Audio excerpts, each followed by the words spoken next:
In Grand Theft Auto 6 news, GTA 6 will not, I repeat, not save the struggling games industry, experts say. There's even a somewhat of a naive expectation that this one release will reverse the industry's current direction. And an expert says it won't. Rockstar's Grand Theft Auto 6 is expected to be, by some accounts, the most important release in the history of video games, as it relates to helping the video game industry rebound. But GTA 6 is not a magic bullet and cannot solve the wider issues within gaming as it relates to health and stability, according to analyst and NYU Stern professor Juice Van This nigga sound like a Castlevania villain. I don't know. My bad, dude. He told IGN that people should not look to GTA 6 to address the wider, more systematic issues impacting the video game business. Every time a sub returns. Shout out to Savan Rain with the sub. Appreciate it. Into oblivion. GTA 6, of course, is expected to have a gargantuan debut, with one firm modeling sales of 40 million in revenue of 3 billion in the first year alone.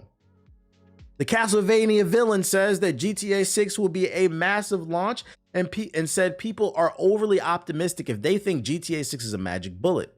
After the high comes the hangovers, he said. I realize that many in the industry are looking forward to this undoubtedly pivotal moment. That's even a somewhat naive expectation that this one release will reverse the industry's current direction. It won't. When GTA 6 comes out, gamers and investors alike will enjoy their respective highs. I know I will. I've got money in Take-Two Interactive. But the painful come down may come next. I expect a period of sobriety to follow. In the absence of any similar releases in the near future, especially investors are likely to redeploy their capital somewhere else, thereby lowering the industry's overall valuation, he said. Super chat my ear off. Shut up, stupid little girl. You playing Where Winds Meet? Love the content. Fuck PS4 players. Shout out to Doberman Squad with the $5 super chat. No, I'm not playing Where Wind Meets. That one doesn't interest me. The video game industry has faced cuts and setbacks in recent years, including a spate of massive layoffs, price increases, and numerous game cancellations. People like former PlayStation executive Sean Layden have been saying time and time again that the AAA scene is unsustainable. So here's what he's talking about if you're not following this article. Analysts are not saying that GTA 6 will not generate billions upon billions of dollars. They're not saying this will not break financial records. What they're saying is this will not stop, say it with me, greed. Because that's the issue. If you read this article, you think the gaming industry is the struggling gaming industry.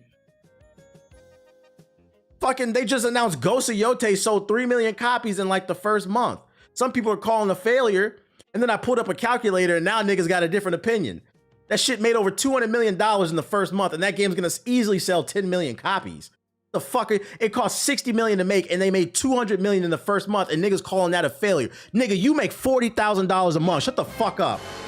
What are you talking about? The industry is not, and yet that was quick. The industry is not struggling. The issue is corporate greed, and we are not holding them accountable. You got people out here saying they don't give a fuck if the Grand Theft Auto developers get paid. Well, what happens when the game doesn't come out because nobody's getting fucking paid? That's the issue. And I'm gonna keep stressing this shit. Pay what you owe, nigga. The price of living is going up, the cost of living, but wages are not. The issue is those at top are taking bonuses. The CEO of Bungie got 25 cars. Nigga, why? Andrew Wilson, the CEO of EA, made $30 million. Why? Why do you need that much fucking money? It doesn't make any sense. So what they're saying in this article is, yes, GTA 6 is scheduled to generate unfathomable amounts of money. But the layoffs won't stop. And that makes some people think the industry is in some type of bad shape when it's not. The issue is they want to increase their profit margins and not pay people. It's a simple solution. A, pay developers and also make smaller scale games.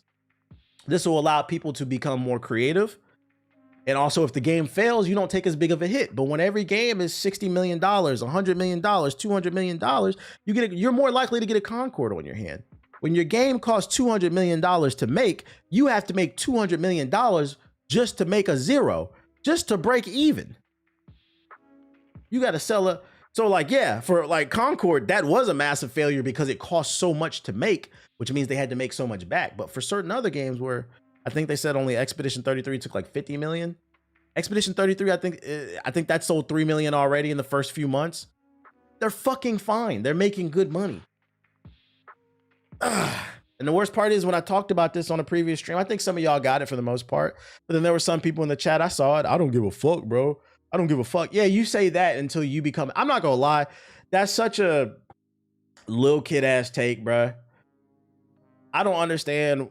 You complaining at your job that you don't make enough money and then you also cool with somebody else, man. That's why we all suffering. There's no fucking class consciousness, bro. Do they think this because it looks more attractive to investors? Yeah, the unfortunate thing is that profit is above everything else, at least here in the United States. That's why why do we have health insurance companies putting profit before everything else? That's why they deny so many different deductibles. Because they're more worried about keeping money in their pocket, because if they're actually helping people, they're going to lose money. Profit is put before anything else, and that is the problem. It gets to a certain point where you have to ask yourself, are we happy being a $50 billion company, and how can we sustain this? You can't, there's only so much resources to extract. You are closer to becoming homeless than becoming a millionaire or a billionaire. Most people are 1 to 2 missed paychecks. Yeah, the average American has $500 or less in their bank account, bro. Concord costs more than the Avengers movie. I don't know how the fuck that happened. I'm gonna be honest. But like I've been preaching, the real solution to this is there needs to be smaller scale games. Games that are 10 to 15 hours long, new characters, new IPs that don't cost a shit ton of money, but they keep making these fucking, we just went over it. The new live service Horizon game, that's gonna cost a lot of money to make. MMO is hard to make because there's a lot of moving systems and parts. You have this character creator, this big massive world that people explore. You have to optimize that. Then on top of that, you're gonna have like 100+ people on one server, maybe 1,000. Like that shit is hard to make. That costs money. That's why they're putting that shit on mobile, because they're gonna microtransact the fuck out of it, bro. What convinced them to spend that much money? And that's another question too. That's a great question. Well, we know the answer. Fortnite. Fortnite has done more damage to the gaming industry than a lot of us would like to admit. The success of Fortnite was a good and a bad thing because it brought gaming into a new level of, what's the word? It brought a new level of new eyeballs to the gaming space, but it also brought a new level of greed. Because once, and it's specifically Fortnite, PUBG was successful, but Fortnite with them skins, oh my God. When investors saw how much money that shit generated, that's when we started getting all these live service games versus just moving on to stuff, bruh. Isn't it crazy though that Fortnite handles its microtransactions better than most games? And that's the funny part. They never get right what made that formula successful in the first place. They just see how much money it generates, and that's the problem. That's the problem with Suits, the lack of creativity.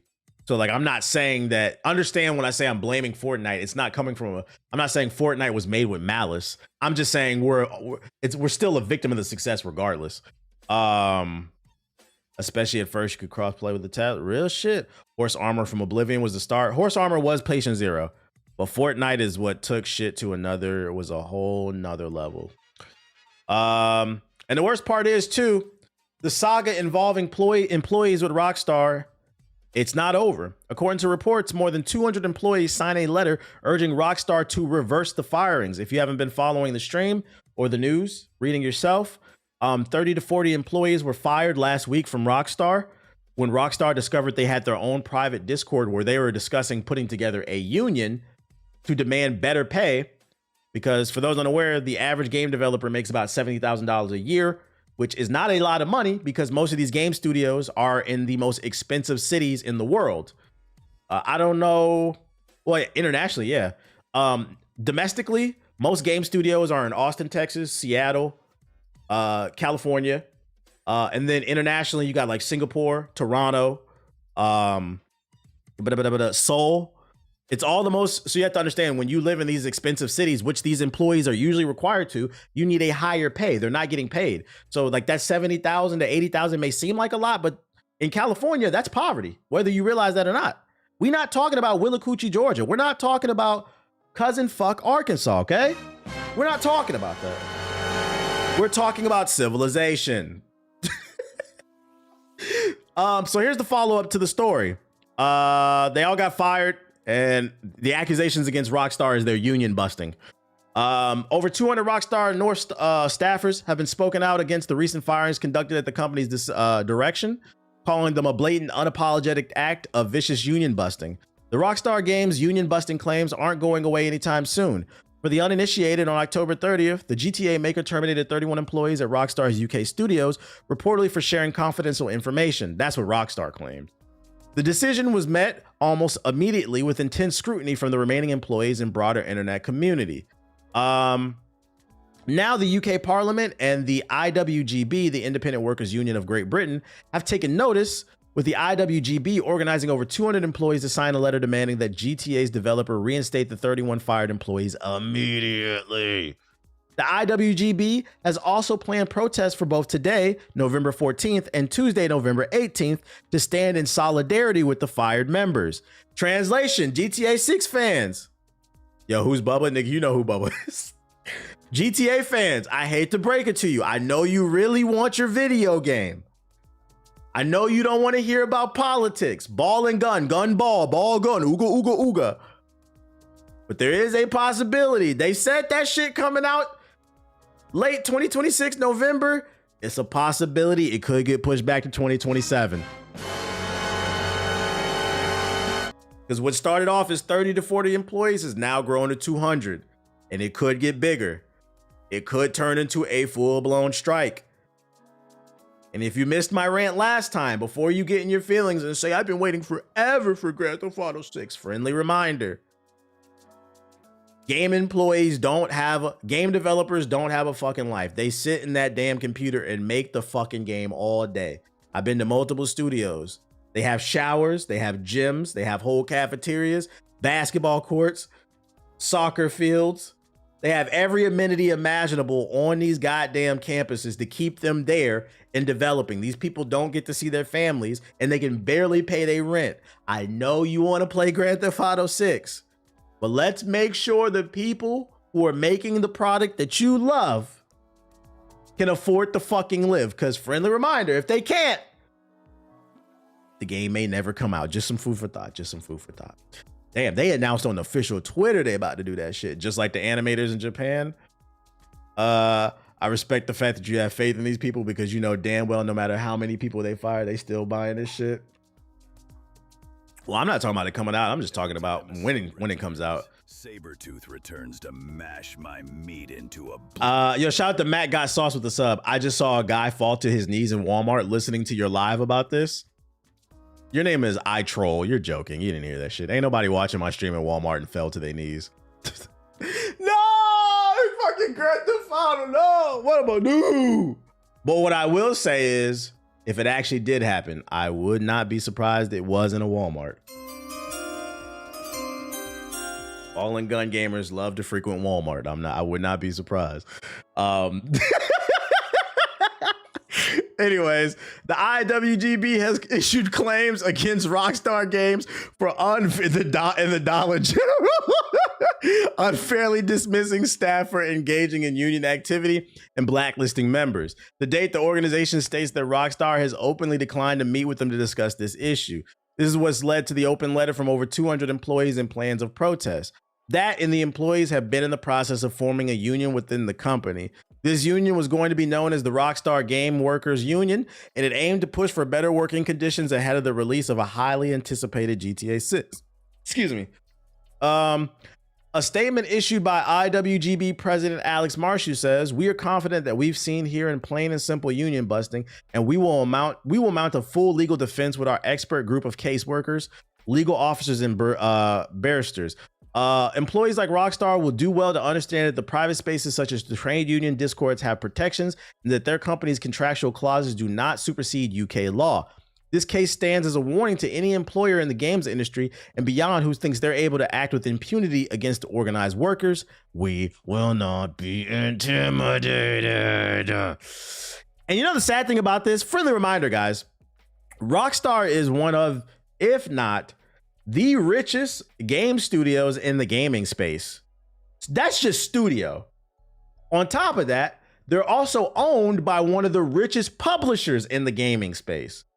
We are talking about a company that made Grand Theft Auto and Red Dead Redemption. Grand Theft Auto 5 is still one of the 10 best-selling games of the year every year for the last 15 fucking years that it's been out, right? However long it's been. On top of that, for those unaware, Rockstar publisher is Take-Two Interactive. Take-Two Interactive is also the publisher of NBA 2K and a bunch of other games. NBA 2K is one of the best-selling games. What I'm trying to tell you is this company has money, and they're gonna generate unfathomable amounts of money for GTA 6, and niggas can't get paid. You can't get paid. Where's the empathy? Where's the empathy?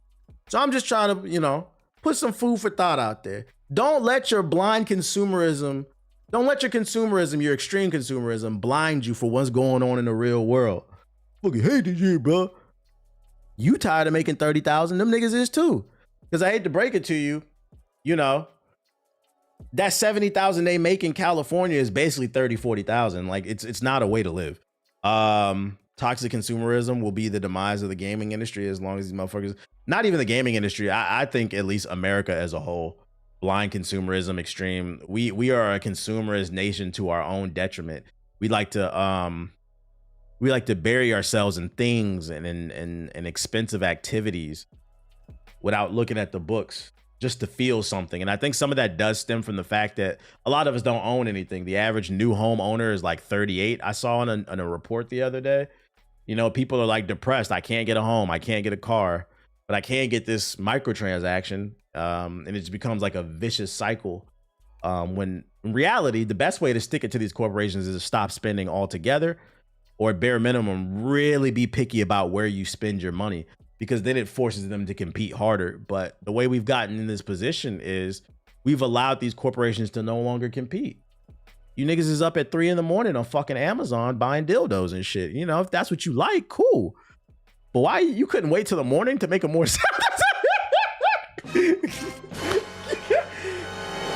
You couldn't wait till the morning when, make a more sound decision and think about the process and shit. Like, God damn, that's the Turbo 3000. That's the big, beautiful build. God damn, that's the Bubbinator. Like, off topic, but it seems they're going the route of reopening the investigation. So when they asked to release the files, they could use it as an excuse. Yeah, I seen. Unfortunately, bro. Y'all gotta chill, man. The Turbo Bubbinator, bro. Even things like Klarna that seem to be broken. Yeah, Klarna is a trap too. That is a trap to keep you in an infinite amount of debt and keep you stressed out. They always gonna be in your pockets, man. So yeah, that's the update on this story. This story is not over, because keep in mind, they are protesting today, the 14th, and then they're protesting again on the 18th. Don't be surprised if more people sign on, more people start to demand better. I'm not wishing it, but don't be surprised if it's a full-blown strike. If it's a full-blown strike, you ball and gun gamers, y'all gonna have to wait. Did y'all know 70% of millennials are homeowners in China? Yeah, I read there's no homeless people in China. It's because the government subsidizes a lot of things. They invest more in their people. There's good things going over. A lot of times with the American propaganda, people fail to realize in America we live in Ba Sing Se. They like to say China's Ba Sing Se. I think we're both Ba Sing Se. There's bad things that happen in China, but then there's also things that we can learn from them as well. You can learn something from everywhere. Shout out to the 50-year mortgages though. Yeah, there's no war in the USA. No war in the USA. Other Rockstar announcement, if you're a fan of Red Dead Redemption, and this is another example. When I saw this announcement, this made me think even more about what we just talked about how they're not paying the employees more money and allowing them to form a union. Not only do they have Grand Theft Auto 6, NBA 2K, and everything else, they just released Mafia under their fucking umbrella. They're now re-releasing Red Dead Redemption as a stopgap for GTA 6, which is going to generate more money. But they don't got money. This is a remake. They don't got money to pay people? Red Dead Redemption and Undead Nightmare are coming to Netflix, iOS, Android, PS5, Xbox Series, and the Switch 2 on December 2nd. Super chat, my Shout out to stupid little girl. Shout out to Andre Garcia with the super chat. Chat, hope you're doing What up? Yeah, it's coming to Netflix. I guess that means you can just play it on your TV through the Netflix app or something, or mobile.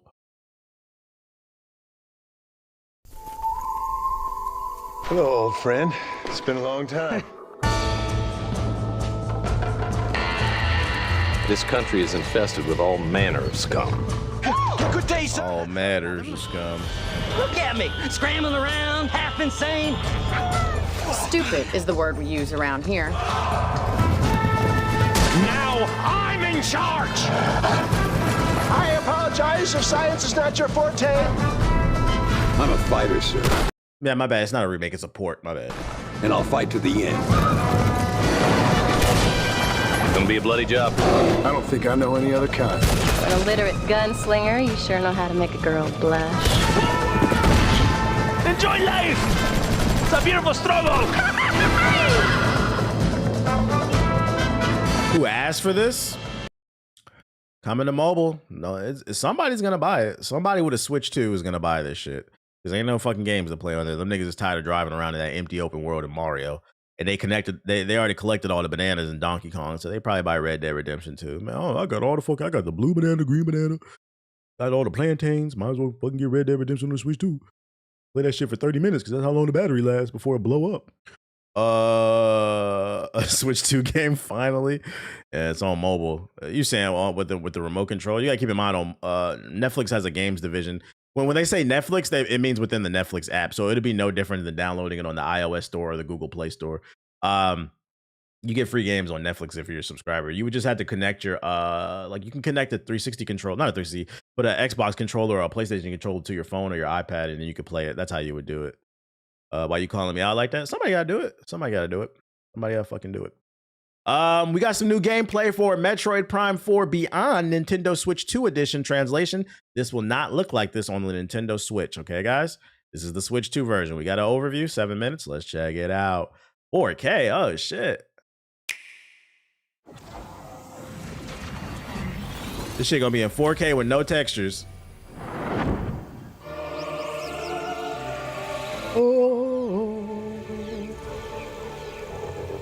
How many of y'all thought that shit was from Smash Bros? Explore a mysterious planet in this first-person adventure.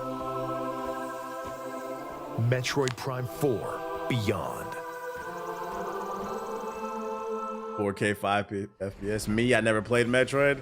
When the Galactic Federation That's from Research the Center Prime is series. attacked by arch-rival Silex, the lone hunter Samus Aran answers their distress call and becomes entangled in an unexpected disaster.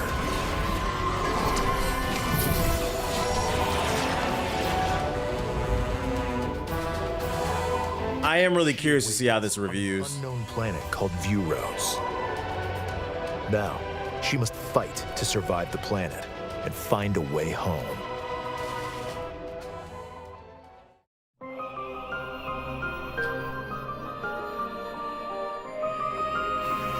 As Samus, you will explore lush jungles full of plant life, a factory roaring with thunderous storms, a research lab frozen in ice. Who's buying this genuine question? I am curious. Who's genuinely excited about this game? All of which This contain man said it looks like a mobile game. Did you see that Horizon game that just got announced? That's a mobile game. remnants of a civilization long extinct. I would if I had a Switch 2. I mean, it's gonna be on the Switch. The maps are maze-like and intricately detailed. And ferocious beasts will stand in your way.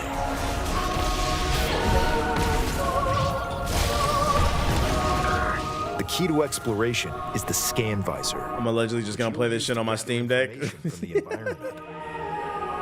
Why did this planet's civilization crumble? Yeah, to be fair, if you buy a copy of this game for the Switch, you are allowed, because remember, emulation is free.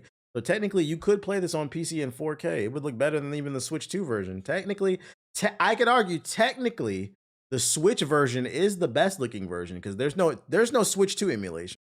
There is Switch emulation, and I'd imagine it's gonna look better than that. And remember, we all buy our games here, guys. We all buy our games. And what have they left behind? Could there be a... He said, "Yeah, I'm gonna buy it. I promise, Nintendo." Scan various objects to collect and analyze information to find a way forward. Super chats just remind me how much Kitty Pryde used to super chat. Shut up, stupid little girl. Are video games as subjective as music reviews? Yo, shout out to Dion with the super chat. Are video games as subjective as music reviews? To a degree. Me personally, I believe video games are objective up until a certain point, and then it becomes subjective. So to me, what I mean, video games are objective is what's an objectively good video game? To get to a 5 out of 10 for me, it's like, does the game run well? Does it run well? Are the visuals okay? Are there no bugs and glitches? Like, is it a fully functional game? At bare minimum, after that, to me, it's like a 5 out of 10. That's an objectively decent game. After that, when you get into that 6 to 10 range, then it becomes subjective. Then it becomes more about the gameplay loop and the mechanics. Every game, like I've always hated the argument that this game feels repetitive, so it's ass. Every game is repetitive because you can only put so many things in the gameplay loop. So then it's up to the user to decide whether or not that gameplay loop is good for them. That's when it becomes subjective. So yeah, it's a little bit of both, I think. Your core abilities include Samus. Yeah, like Mind's Eye is objectively an ass game because it's not functional. Power Beam, which can shoot rapid fire or charged. Highly accurate target tracking missiles. The ability to jump. Did they give Samus a BBL? Can a BBL fit in a spacesuit and turn into a little ball? That's the better question. And dashing while locked on a target. During your adventure, you shout out to Bruce Leroy with the sub. His powers passed down on Vuros. Psychic abilities. What the hell? Direct the control beam's trajectory with the power of your mind. Did you ever end up playing Metroid Dread? Nah. Use the psychic glove. The last Metroid game I played is literally Metroid Prime 2. I've never been a big Metroid fan, to be honest. I just never liked it like that. The only games I've liked is Metroid Prime 1 and 2. Manipulate energy and activate machinery. By harnessing these abilities, you can access new areas. It's because with the Metroidvania games, there's a lot of backtracking. Even with this, that shit gets on my nerves after a while.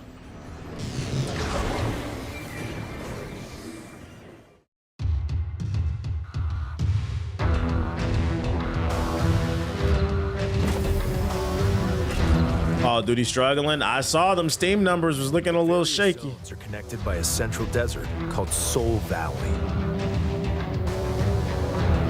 By obtaining Viola, a machine left behind by an ancient civilization, you can freely traverse the roadless desert as you head for each zone. Certain actions can I hope there's something in this fucking open world, bro, because this shit look empty. be taken while riding Viola. These include countering attacks. I'll give Jean Grey's throat something in front of Cyclops' punk ass. Yo, shout out to Jordy with the 5 or the 6 gifted subs. Thank you. Thank you. From approaching enemies. Open world looks dry. And smashing crystals at high speed to convert. I seen the story for Black Ops 7. That shit looks terrible. Plus, if Samus is in a location, I don't know what the fuck they was thinking. it can be summoned instantly. And Let's hit that sub goal, chat. Sub it up. Turn to a first-person perspective to continue exploring. Pretty cool.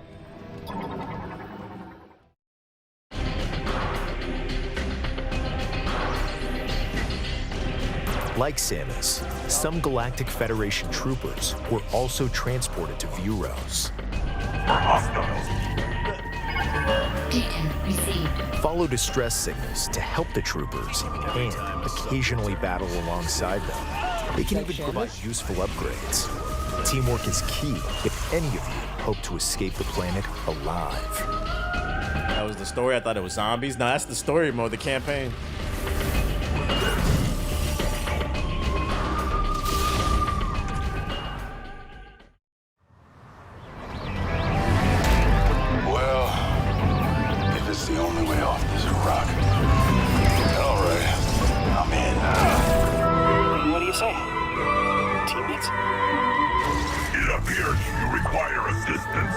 feel like the character models on the game looks pretty solid. It's just like the environment looks really ashy. I had no interest in Like that doesn't look bad, to be honest. anyone but my family. Now it's a little different.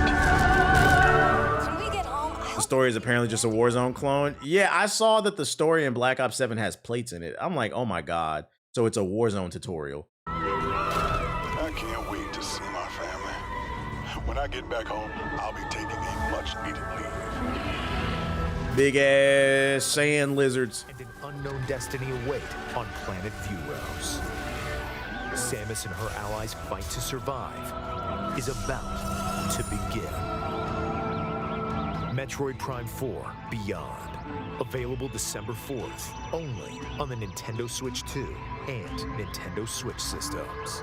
If this gets good reviews, I'll probably pick it up when I get a Switch 2. The day that From Software game comes out, I'll probably get a Switch 2. That Blood game, I'll probably get this and Donkey Kong. I don't care about Mario Kart. Pre-orders are if this is good on Nintendo eShop. I'm pretty sure Siggy will play this maybe. The footage shown was from the Nintendo Switch 2 edition of the game. This is a Steam Deck pickup for me. You can use mouse controls for intuitive gameplay on Switch 2. I'm just curious if the shooting is satisfying in this. Two controllers to seamlessly swap between standard and mouse controls as you play. What about Pokemon Za? Nah, man, I lost the passion to catch them all. I don't even think the passion was there that much in the first place. I really only loved Red and Blue version. I've never been a big Pokemon dude. I played one every once in a while, but that formula is just I don't care. How much Kitty Pride loves to super chat my ear off. Shut up, stupid little girl. Shout out to RJ with the super chat. Support.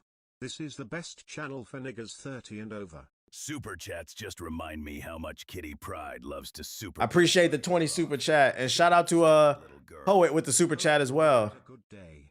Remember, it could have been worse. You could be raising a PS4.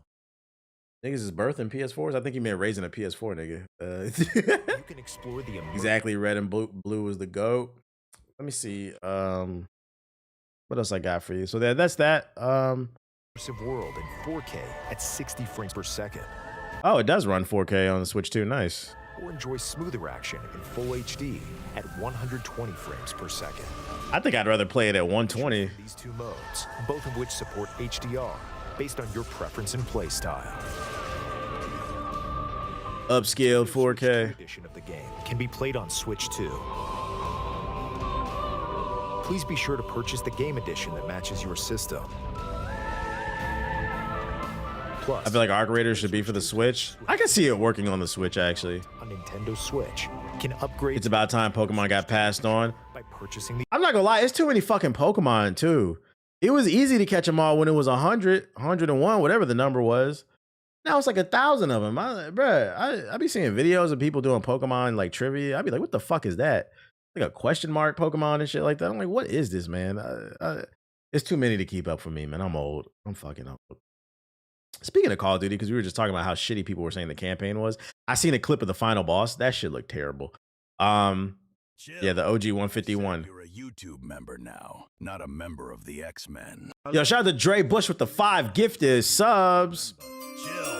I said you're a YouTube member now, not a. Is it about to play all of them? Nightmare Eclipse Gaming became a member. Chill. I said Oh my God. YouTube member now. Oh my God, it's gonna play them all. We gotta let it rock. Oh, I gotta fix that. It's playing all 5. Is that 4? You're a YouTube member now, not a member of the X-Men. MJ Games became a member. Chill. I said you're a YouTube member now, not a member of the X-Men. Homie Wonkin All right. became a member. Speaking of Call of Duty Black Ops 7 being shit, at least it's got Fiend. Apparently, you can't pause the game. That's right. If you're interested in buying this game, you cannot pause your game in Call of Duty Black Ops 7, as it's always online. While most of the enormous Call of Duty audience buys each annual entry without hesitation for its multiplayer offering, the single-player campaign is also a big part of the experience. COD campaigns are often big on popcorn silliness and refreshingly tight. What? Some people just like to start a game and see its credits roll within a weekend, you know? But judging by the early impressions of Black Ops 7 that are beginning to surface online, it sounds like this year's campaign comes with some pretty major caveats. I admittedly haven't played the game myself, but IGN is one of the outlets that has gone live with its 6 out of 10 review, which reveals that the campaign's always online nature means it can't be paused, and if you're idle for what the game deems to be too long, it'll boot you out. For a mode that is traditionally offline and totally separate from the online portion of the game, it might come as a shock to some players. It gets worse. While the official website for Black Ops 7 states that the campaign can be played solo or with a squad, it definitely emphasizes its co-op nature first. A campaign that facilitates co-op is usually a good thing, but here it sounds like very few considerations are made for single players. You can't fill in spots in the 4-player squads with AI companions, so if you don't have three friends handy, you're not getting your desired experience. Objectives clearly designed for multiple players are reportedly tedious and repetitive when you have to do them all on your own. Mini games are built entirely around co-op, and that's fine, but it seems like a pretty dramatic departure for a game series that's always accommodated the solo player. So this is an example of what I mean, like, because we were talking about subjective versus objective. That's objectively a bad mechanic. When you build the game strictly around co-op, but then you give people the option to play single player, and when they do, it's clearly built for co-op because it's giving too much for the single player. That's objectively bad. They didn't consider, basically the game lacks balance. That's basically what it's saying. So yeah, for those unaware, if you're interested in Black Ops 7, I don't know why. I mean, I guess because it's on Game Pass. If you play the single player, you will not be able to pause the game. So if you had to take a shit, you got food burning, you're just gonna have to let the house burn down. Unfortunately, you're just gonna have to let the house burn down. You gotta play the game. Shut up, stupid little girl. YouTube chat supremacy. Shout out to Dre Bush with the super chat. YouTube chat supremacy. Because the end game is an extraction shooter. What the fuck was that? Was this game made? Fuck you, Activision. Did they even test the game before release? No checkpoints is also insane. I don't know why anybody's excited about this game. I saw this morning it wasn't a lot of people on Steam. Let's see. Black the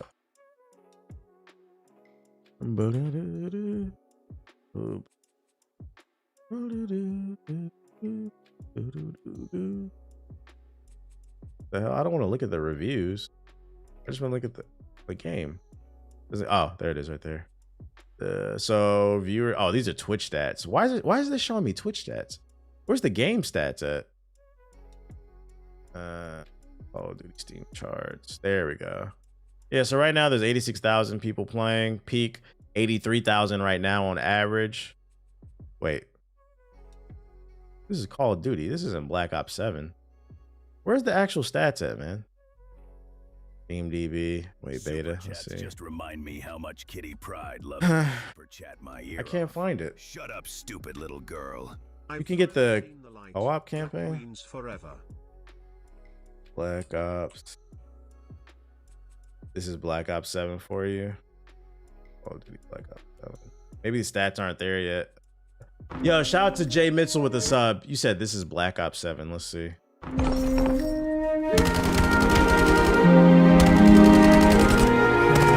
heck no.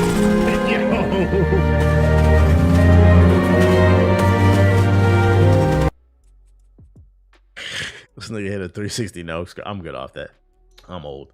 I've been enjoying Battlefield 6. I'll continue to enjoy it. But hey, if you like Call of Duty, if you like it, we love it, man. More power to you. It's just not for me. I'm gonna go about my day. I hope Call of Duty fans are enjoying their time on the game. Let's see. What's it looking like on Twitch? Arc Raiders is still at 100,000. Interesting. Okay, they're going crazy. Dispatch got almost 30,000. Where's Call of Duty at 126? Arc Raiders are still beating it. Interesting. Arc Raiders are still beating it. At least in Twitch viewership.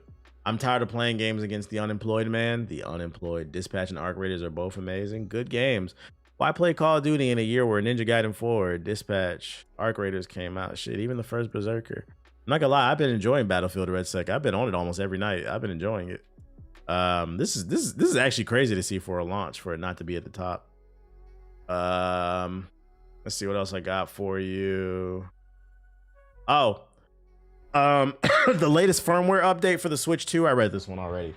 It blocks all third-party docks, so you can only use the default dock for the Switch 2. So if at any point your Switch 2 dock breaks down, which is more than possible because Nintendo products usually are built cheap, if you try to get a third-party one off of Amazon or Best Buy or something like that shit will not work. And if you don't like that, make sure to make some noise so Nintendo reverses it. But just know that you have to buy proprietary replacements from Nintendo. Yeah, more anti-consumerism, right? Pretty much. Motherfuckers love to talk about free market capitalism, but I don't know. I see a lot of people doing anti-consumer things that are not free market. This looks like you're just trying to charge whatever you want to charge. And then last but not least, got some bad news for the PlayStation 4 nation. For all the PS peons out there, starting with Season 10 on March 18, 2026, the finals will no longer support the PS4. Now, what is the reason? First of all, I didn't even know this game was on PS4. It must run like dog shit because that game has a lot of explosions. They say, as we continue to advance, it's becoming increasingly difficult to maintain and optimize the PS4 support without limiting features and game modes we want to create. Translation, the PS4 is not, and I repeat, not powerful enough to make the game that they want to make. And they're tired of making sacrifices to their vision to appease you broke ass bitch ass niggas. And to them, I say, I love to see it. Niggas thought I was making this shit up. The PS4 is holding gaming back. It is. Technology was meant to progress. If it didn't, we'd still be riding horses. We'd still be using candles. Let technology be what it is, okay? No way a console that came out 12 years ago. No way. Don't let the PS4. You're picking on us, man. You're picking on us. Why would you say that? I'm going in the sub box. I can't handle it. All right, what's going on in the sub box? Monarch Legacy of Monsters Season 2. Is this about Kong or something? Just saw this on Twitter. Apparently you can invade people's solo story. I'm here from the YouTube chat and I'm going back to the YouTube chat. He just wanted to shit on y'all. I was playing the Black Ops 7 campaign solo and apparently you can just invade random people's games and speak with them. What? Razor. Son of a bitch. Where is he now? The team hasn't seen him in hours. Marshall believes he fled Japan. Shut up. Goro Majima? Is that you? Why are you in my game? I don't know who you people are. That's fucking funny. Shit. What the fuck? Who are you? Shout out to Black Ops 7 doing what it do. What up, Ethos? Are you getting Black Ops 7, Ethos? You gonna be there with Siggy? Who are you people? Zootopia 2. Zootopia 2. Black Panther 3 leak. I'm gonna watch that later. Actions of Creation, the official return to Vera. What is this?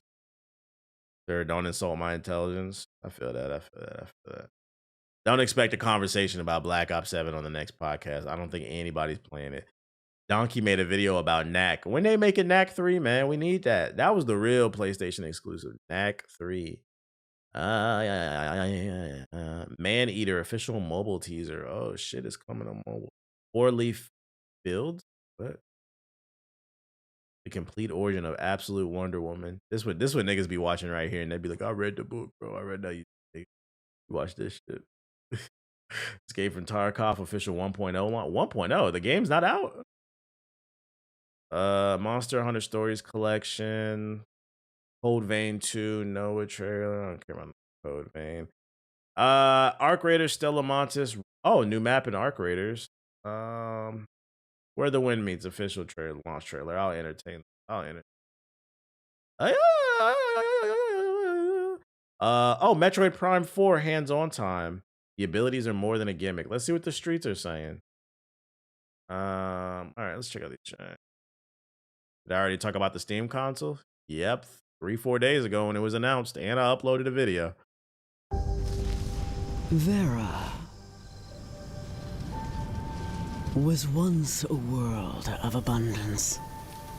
Great empires flourished and spread across endless seas. Its people. What are you doing? Your people. Carved kingdoms from wilderness. He needs a hug. Daring any You're okay, buddy. That lay between.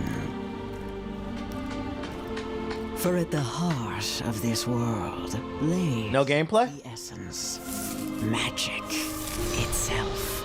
You need some attention. This wondrous age of discovery and purpose left few prepared for the horrors to come. Hold up. Bro, what is this? For the ancients showed no gameplay. No gameplay. We don't care. Maneater Mobile. Who's playing this? Running at 10 frames per second. That's the one what took my hand, all right. This shit look ashy as hell.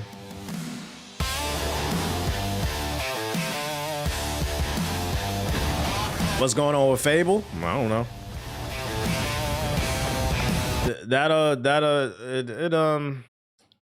I feel like that's a game they're gonna show it when it's ready, and when they show it, they'll probably like Beyonce album style drop it, where they'll be like, "Oh, it's coming out in 3 months," or like right away. But I don't think they're gonna drip feed us that because I know there's high expectations for Fable. I'm not. Or Leaf Fields. Oh, Stardew Valley Jr. Stardew Valley the Third.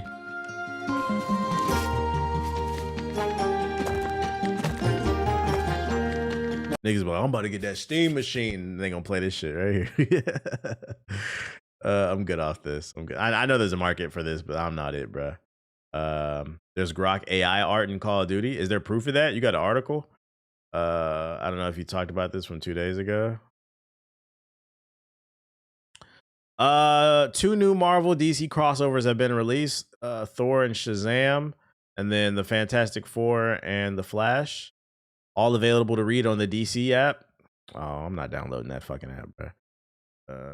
We might look for a legit version.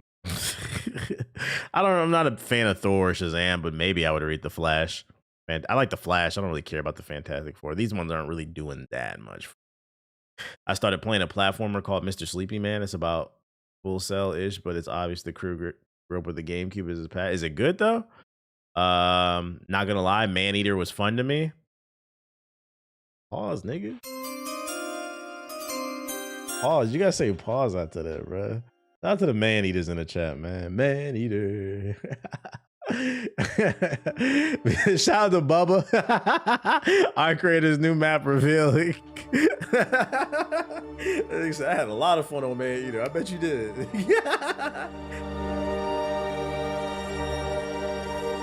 Trying to see what that about. Even the boldest raiders fell silent the moment we uncovered Stella Montis.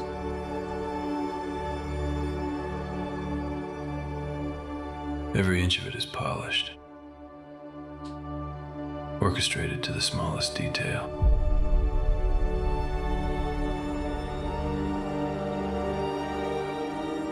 Who's ready to go here?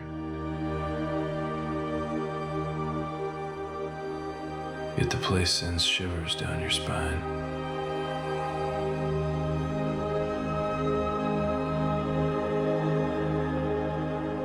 Like we were never supposed to walk these halls.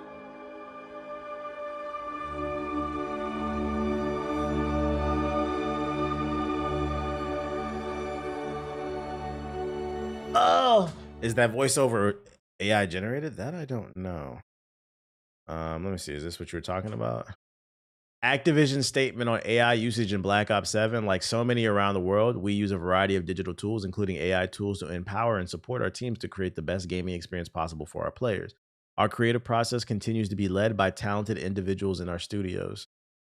So did they use it or not? Yeah, that looks AI. I'm not gonna lie. The eyes, it does.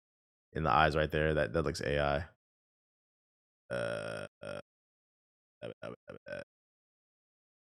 Yeah, that does look like it. It does look like it. Which is interesting. This is a translation for we want to get the game out as quickly as possible every year, so we're cutting corners. The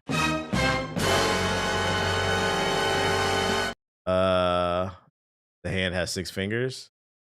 Wait, which one? Wait, 1, 2, 3. Count of 5 right there. Unless I'm bugging. There's one of them. 1, 2, 3, 4, 5. 1, 2, 3. That one has 4. 1. Wait, 1, 2, 3, 4, 5. Oh, it does have 6. That one has 6. Yeah. How do you? My thing is like, how do you not spot this before you post it? That's really lazy. How do you not spot that? What the fuck? Like I just glanced at it, and somebody in the chat instantly spotted that shit. Very interesting. Very. Hey, I'm not playing Black Ops 7, so y'all still gonna play it. Where the wind meets. Bring back Robert Bowling. Nah, y'all hated him.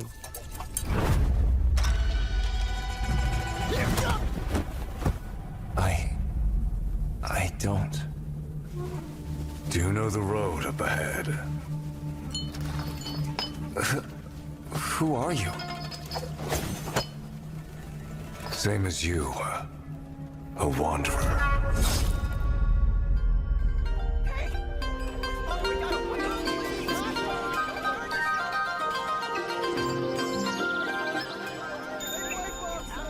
A guest in dreams. Yet unaware. Is anybody interested? Is anybody who's playing this game? This time, I'll be the villain. Asmongold's playing it right now. Oh. But I have been on this path. So he played this, but he didn't play Expedition 33. Interesting. Too long now. The street was filled with ghosts. I tried it. It's not it. You call yourself the god of treasure? I'll give you one more chance. Go on. Kill me. He played Expedition 33. Shroud didn't, I don't think. Oh, yeah, my fault. My fault. I got them confused. Yeah, my fault. That was Shroud that didn't play Expedition 33. Yeah, I'll take that L. I got them confused. The nigga still live with roaches, though. That's Shroud that's a ball and gun gamer. I forgot. Hold up. If I don't go back, what'll happen to the others? My bad, my bad. I forgot. One doesn't play games but loves to talk about them. The other one lives with roaches. How could I get that confused? My fault.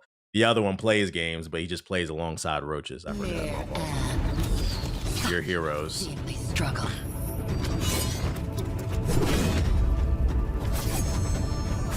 You've got a forward wife. So why can't you save her? Is it a Souls-like? For the people who played it in here, is it a Souls-like? It didn't look like it in the gameplay preview. It looked like an action RPG MMO. What up, Trey?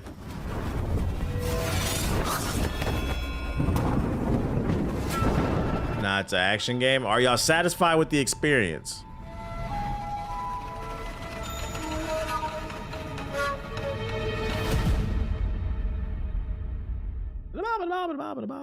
Out today, November 14th. I don't think I saw anybody talking about this genre at the time. Let's see. It has difficulty settings, so not difficulty settings in an MMO? What? Really? So we're almost a month into It has been 18 Let's see what the street's saying. Since the last Metroid Prime. Nintendo has not produced one since Metroid Prime 3 Corruption, so the question lingering around the announcement of Prime 4 has been, does anyone still know how to make one of these? A lengthy hands-on ahead of its release in December reassured me that Retro Studios has the look and feel of Metroid Prime well in hand, but more importantly, has its objective marker set on expanding the world with new psychic powers that feel just as natural as Samus's other abilities. Samus is now Jean Grey.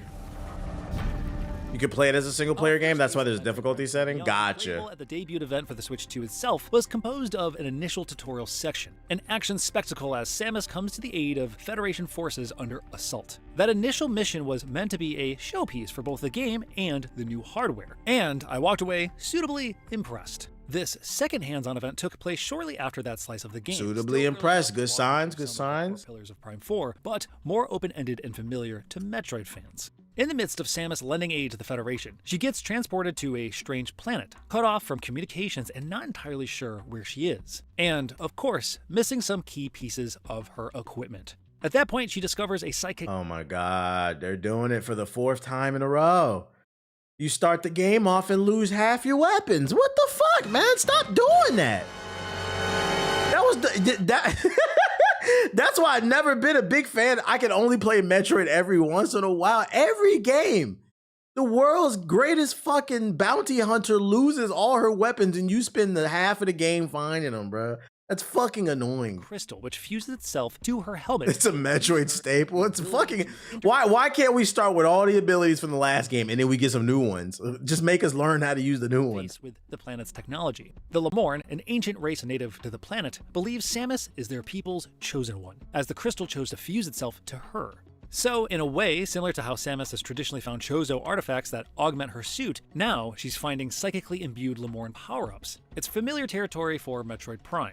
Samus isn't quite starting from zero this time. With the crystal comes a Psychic Beam, Psychic Hyper Beam, and Morph Ball abilities, but she's lost everything else. More importantly, she's gained a new Psychic Visor, which pulls double duty as both the scanning visor from the old Metroid Prime games, as well as the interface for many of her... Jedi Survivor did so well to keep the open. Yeah, like the opening mission in Jedi Survivor was great, because right off the bat, you were like, oh, okay, you started off where the last game finished, and then you get even more powerful. That shit is great.